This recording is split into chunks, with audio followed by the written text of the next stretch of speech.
All right, so we are going to look at the Mexican-American War right now. You can see on the bottom there it's going to happen from 1846 to 1848, stemming mostly from all the problems that we looked at when we were looking at the causes of the Mexican-American War. Little Congress assignment we did.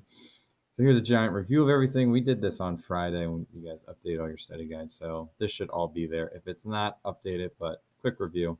So Americans move into Texas, we revolt, and then Texas gets annexed by U.S. and we basically steal Texas from Mexico. So Mexico gets super, super angry at us.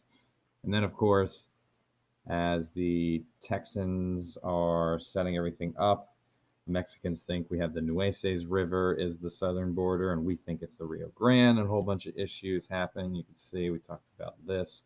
All this red area is disputed between Mexico and America now, not just Texas, but all of America. So Mexicans think it's Nueces. We think it goes all the way down the Rio Grande, yada, yada, yada. Everyone's super mad at us. We think God is telling us to go to the south with Manifest Destiny, of course. And then the worst thing happens. We have some American troops that travel south from Texas, kind of exploring the area. They run into some Mexican troops. And somewhere in this area here, a little battle happens, and we have some Americans get killed. Then, of course, we have our boy Abraham Lincoln. He immediately starts questioning President Polk because Polk comes out right away and says, "Oh, American blood has been spilled on American soil." Lincoln doesn't think so. He thinks it happened to that disputed area. So there's a bit of an issue there, and Lincoln passes what are now famous spot resolutions, where he demands to know, tell me the spots where those soldiers were killed. It never gets revealed.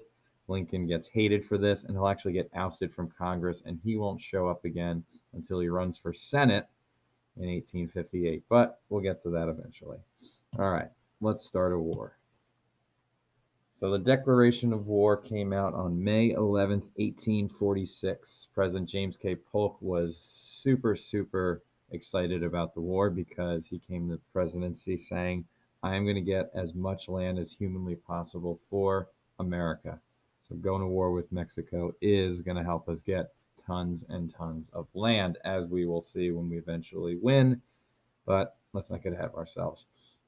So the war vote, it was taken 2 days later on May 13th at 6:30 p.m. So May 13th, 1846 is when Congress is officially approving the declaration of war.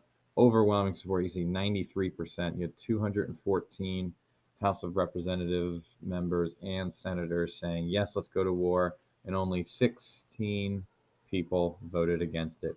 One of those 16 was Mr. Abraham Lincoln. Once again, that's the reason why he's going to get kicked out of Congress after this, because he's very, very hated for being one of those few people that wasn't on board with going after Mexico.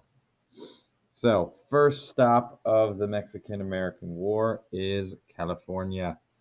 So in 1846, we have this handsome devil, Stephen Kearny.